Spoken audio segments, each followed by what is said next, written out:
Hello, everyone. Welcome to another episode of Outreach with Reggie. And if you're tuning in for the first time, welcome in. I'm happy to have you, and I'm happy you clicked on this episode. And as you listen, be sure to like, be sure to follow, be sure to follow on all platforms. And I thank you for tuning in. And if you're coming back, or if you're returning to the podcast again, welcome back. I'm happy you have found a podcast home and outreach with Reggie. And as we go into today's episode, I hope it is practical to you. I hope this is something that you can not only learn, but use within your day to day. And you can pass on to a friend or family member or someone who may need it. So stay tuned, for this is another episode of Outreach with Reggie.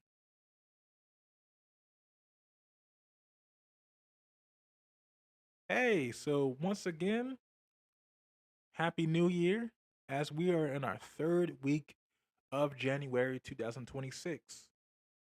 And I know every January we tell ourselves the same story. This year, I'm finally going to get it together. This year, I won't fall behind. I got a new goal. I got a new resolution. This year, I have something to prove to myself, to others, and ultimately to the world, right? We make resolutions. We chase goals. We set timelines.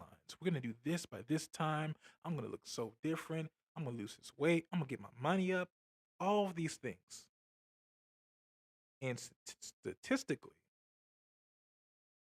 by the stats, most New Year resolutions, goals, aspirations, all of the good stuff, right, begin to fall apart within the first 2 to 3 weeks.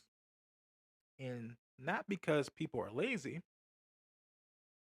but because goals alone don't address fear, grief, exhaustion, or survival. And here's the part no one warns us about.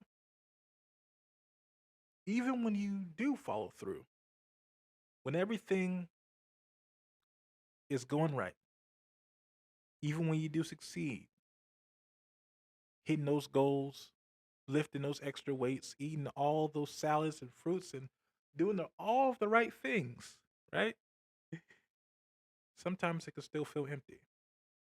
But no worries, because that's what today's episode is about. So stay tuned for another episode of Outreach with Reggie.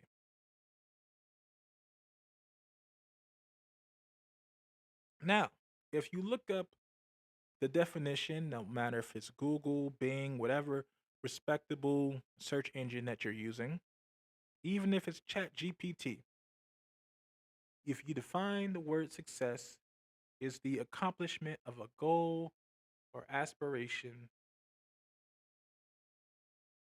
or in particular, the accomplishment of an aim or purpose, or the good or bad of an undertaking. But as we can define success, and maybe a lot of us have different definitions of success. Maybe it's the money we have, maybe it's the clothes we wear, where we live, who we know, the following on social media, which all is well and good. The real question we must have to ask is, what do we expect success to do? That's the real question. What do you expect success to do for you? Oftentimes, we expect success to heal us. Maybe fill up those spaces where we don't feel just right. Validate us. Make us appear. Maybe if they see me, maybe if they, if I have these titles to my name, if I get that degree, if I get that, pay this little bit more to get some extra credentials. Maybe if it's the social media following, if I have millions and billions of followers, right? If I get X amount of money, then maybe I mean something to somebody, even if it's myself. Or we expect success to make the pain make sense. Maybe you've gone through a multitude of things in your life, pain after pain, triumphing, overcoming over and over again because you have a strong mind, a strong will, a strong heart that won't allow you to give up. Because maybe if I just get to this level, get to the pinnacle of what I've been going through, then the pain that I've been having to experience will make sense. We expect success to fix what is broken sometimes. But I can attest to you, well, as you define your own version of success, which I give you permission to do, you are allowed to have your own version of success. That is all well and fine. But success was never designed to carry that weight. And when it doesn't, we assume that we are the problem. I remember hearing this quote by Jim Carrey. I don't know if he's the exact author of this quote or the originator, but he said something very beautiful, and that is, I hope you get everything that you're looking for, that you want, or that you want, and realize that it's not enough. And what I believe he means is, you know, find the beauty in the little things. Maybe it's the journey along the way. Maybe it's the things that you can't buy, that you can't use intangible. It's the intangible things. The tangible things. Maybe, although some people find success in that, I will encourage you, and maybe even open your mind to look at some intangible things. And once you're able to chase that, then maybe you'll find beauty in that too, because that could be success. But as we move forward to this next segment, I'll share with you a time where I felt like, man, here I am. I found a smidget with what I believed was success at the time, but God told me there's more. This was around the time where I just graduated from college and I shared my story and about 3%. And at the time, when I first joined college, only 3% of foster youth were graduating from it. Now it's 8. But I graduated from college, and at this time, at graduation, 5% of foster youth graduated from undergrad. And I think 1% of foster youth graduate from masters, but I could be wrong. Either way. And time had passed. I'm advocating now, slowly but surely, walking more into speaking, advocating more, and eventually I got a full-time job. And it looked nothing like what I went to school for 6 years, but it was a job, and I had several people at the time. Wasn't bad advice, but it was essentially remember celebrating that I got this job as a warehouse associate. And just for the sake of respect and, I won't mention them by name. And I remember working in the warehouse and not feeling anything of success because at a warehouse, I'm just packing up material and from sun up to sundown, getting home too exhausted, too exhausted to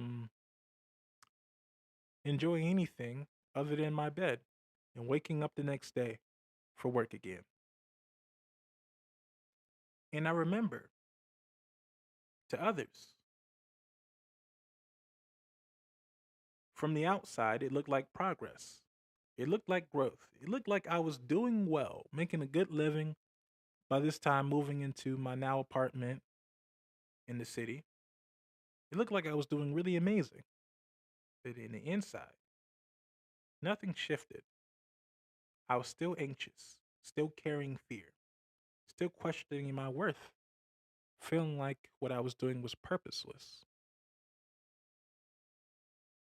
And I remember thinking, if this doesn't make me feel safe, accomplished, or worth anything, then what will?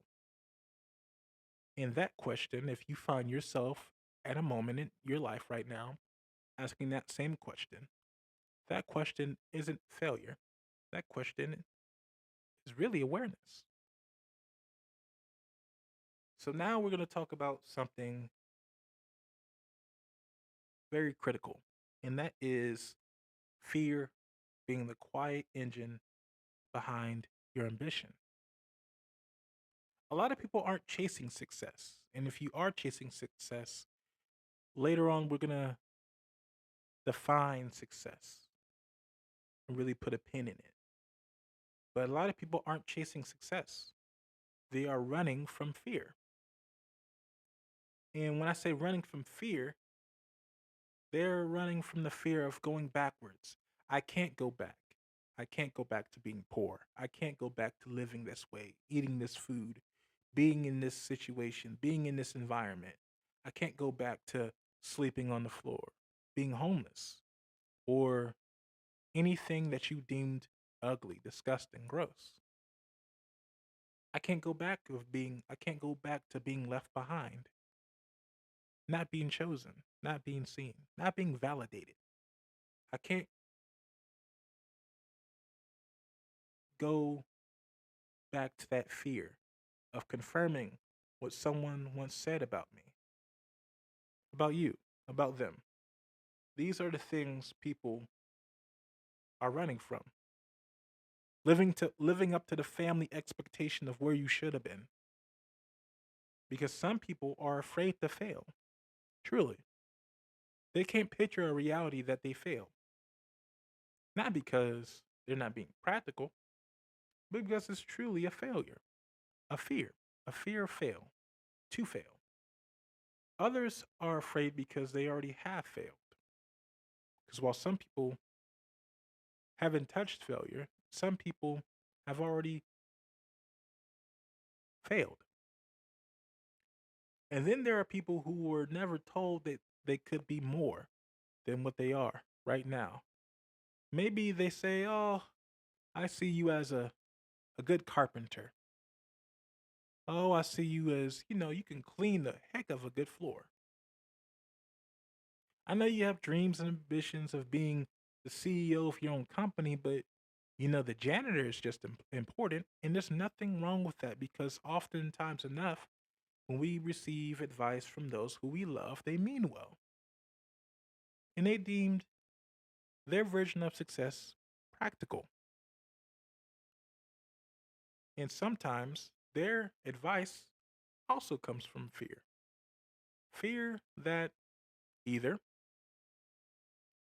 fear that you could be something, or fear that you may run into the same things that they have ran into.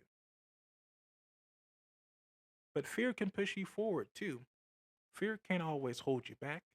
Fear could push you forward. Fear could be that engine, but fear can't sustain you. So, as we talked about earlier,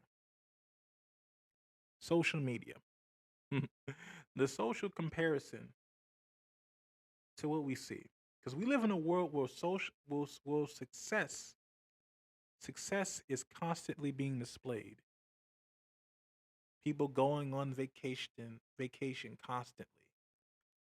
All of these titles, announcements of success, left and right, photos, videos, milestones. But what we don't see is burnout of what it took to get there, the loneliness of that journey to get to the success that they deemed to be success, and the anxiety behind the accomplishment of what they were chasing. Imagine, I was telling a friend of mine, imagine if we posted our failures like we posted our success. Will we still find validation in what we deem to be the what we chase? but we still have the urgency to post these things, to feel like, I just didn't get it today. I didn't lose the weight like I said I would. I didn't get that A. I got a B or even a C. I didn't quite get that big house, but I got this apartment that looks really, really nice in this real nice area. Imagine if we did that. What will we be, and what will we define our success as then? Would you get it from others?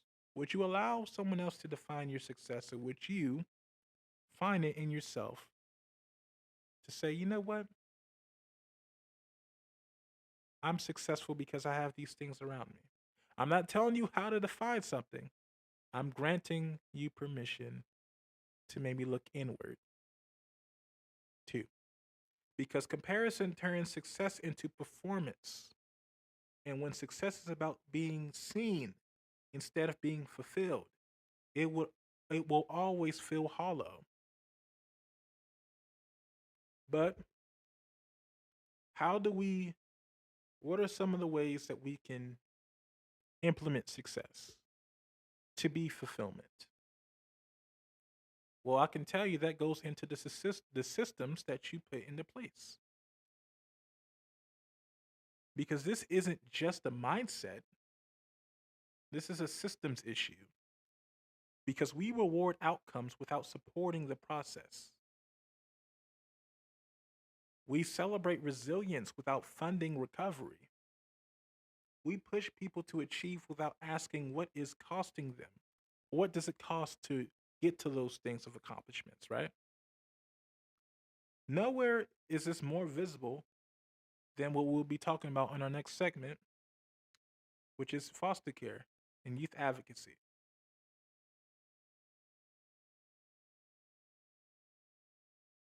National data constantly shows that foster youth face disproportionate barriers, lower rates in post secondary completion, higher rates of housing instability, higher exposure to trauma and mental health challenges.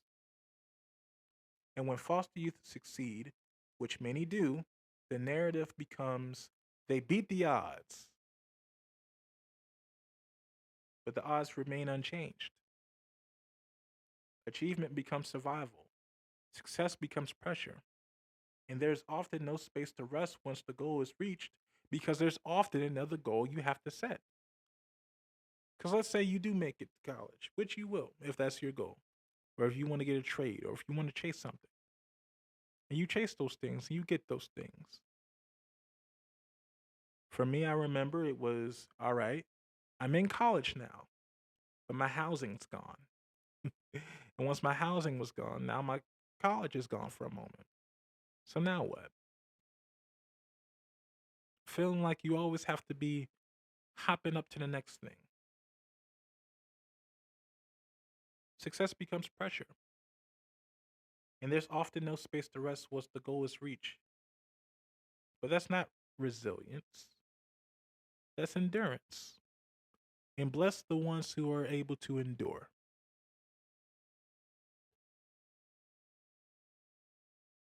But if I can share a story, I've watched young people graduate college, including myself, land jobs and still feel completely lost. And as I shared my story about when I worked at the warehouse, I can attest that the feeling of being lost is not because they weren't capable, it was because no one prepared them for what came next. No real roadmap.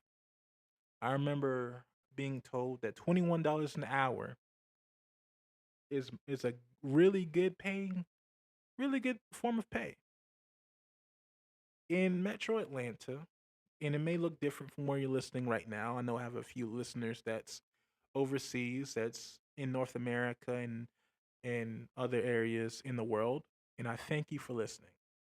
But here in Metro Atlanta, I learned later that as for one person, it takes $26 to $28 an hour if you're living by yourself. That's what you would need to make to have sustainable living. So there's no roadmap. There's no real safety net for ones who don't have family, for ones who have chosen family. There's no real permission to pause, just pressure to keep proving that they deserve to be there. Be there as in to be alive, to have a life that's sustainable and that's fulfilling in hopes to achieve success. And that's not a personal failure. If you find yourself not necessarily thriving, but just surviving, even for the day, that's systematic neglect. So let's redefine success, which is a necessary shift.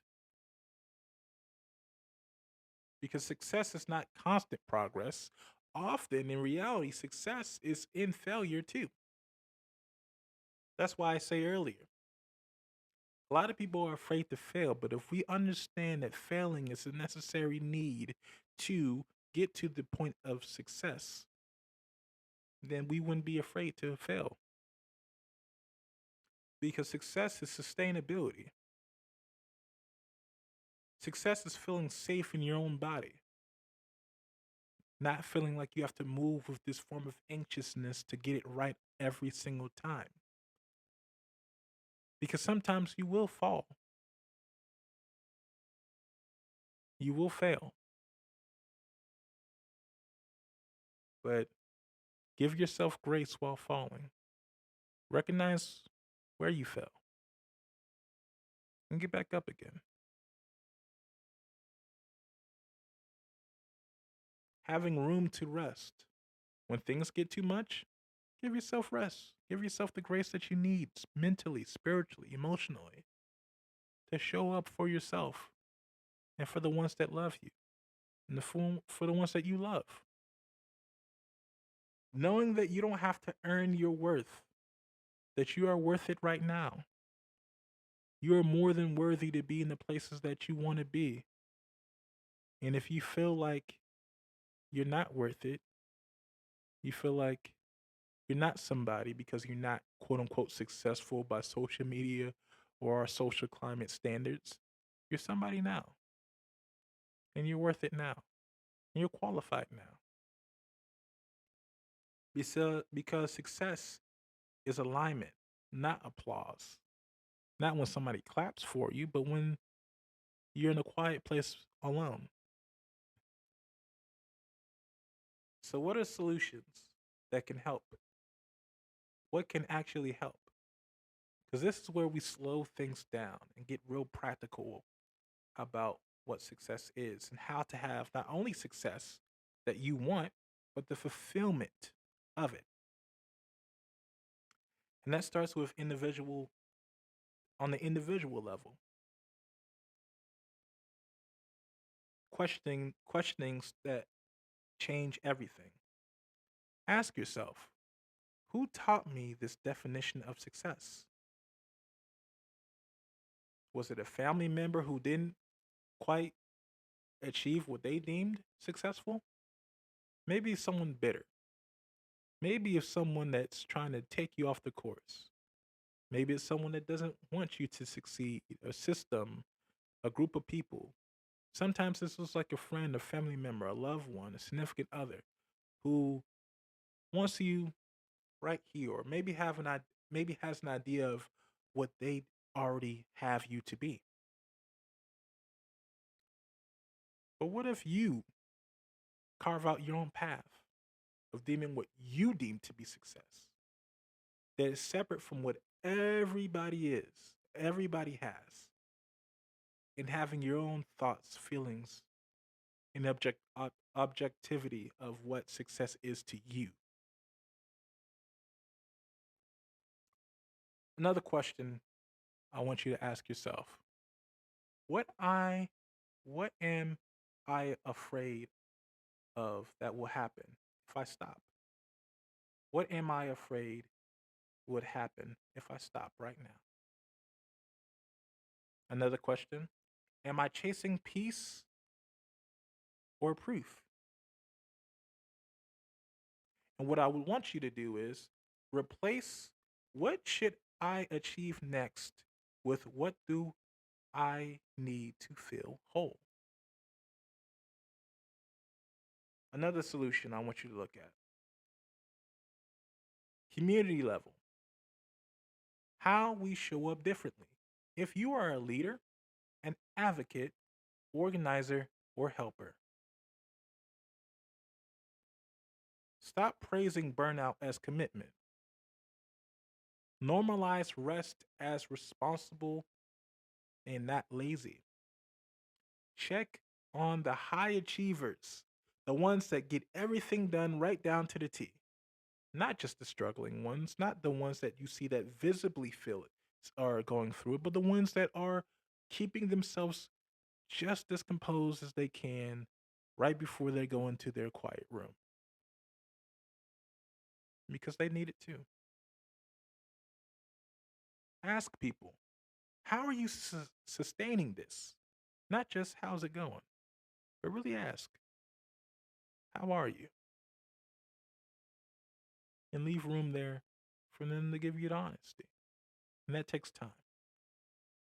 And from a systems level, as another solution, what needs to change? Success without support is exploitation. Let me say that again. Success without support is exploitation. Systems must fund wraparound services, not just outcomes. Measure well being, not just completion. And they must invest in long term care, not short term wins. Because we cannot keep celebrating survival while refusing to change the conditions.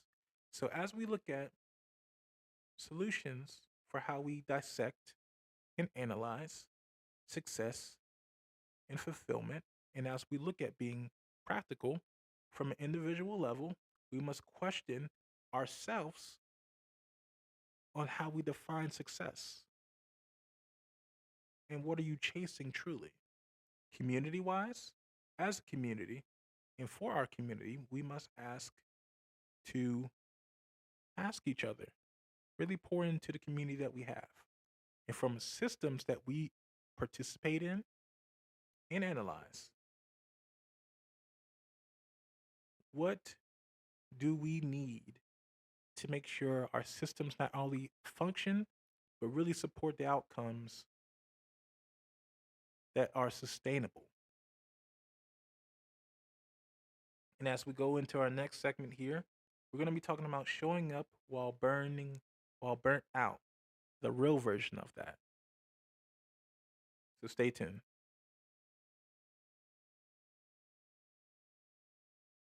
Let's be honest. Sometimes you still have to show up while you're tired. But showing up does not mean ignoring your limits. Showing up means being honest, setting boundaries, choosing sustainability over self sacrifice. Because some seasons are for building, some seasons are for healing, and both matter. Because as you're burnt out, it's important, as we talked about in our last episode, you have to be honest about what you can handle. And you have to set boundaries when the work gets overloaded. And it's okay to choose what is manageable. Because what's not okay is sacrificing yourself, what you want, what you deem to be true and honest within yourself, and being okay. Because as you build, it's important that you heal and be real and be true to you. So, as we close, here is some truth I want to leave with you. If success feels empty right now, you did not fail. It means, it really means you're ready for a deeper definition. A definition that includes healing, a definition that includes community, one that includes purpose, and permission to evolve.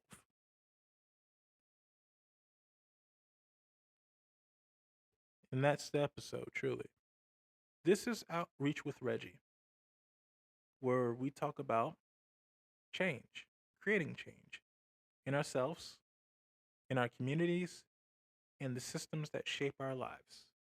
And as you are enjoying this Friday, wherever you are, hopefully it's somewhere safe with some people that you love, including yourself. As you go through, and maybe you did fail, and maybe you did slip, and maybe you didn't quite keep up with the New Year's resolutions that you set out for yourself. That's okay,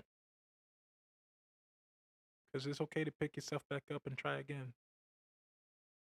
And if this episode resonated with you, share it with someone who's quietly carrying more that they lead on, because your worth was never meant to be earned. It's meant for you to find it within yourself. So I hope that you love yourself, you love others, you treat people right, and produce a world outward that you are seeking inward to. So my name is Reggie Holloway. Thank you for choosing Outreach with Reggie to be your podcast of choice today. Be sure to share, rate the podcast, and I'll see you next time. Much love.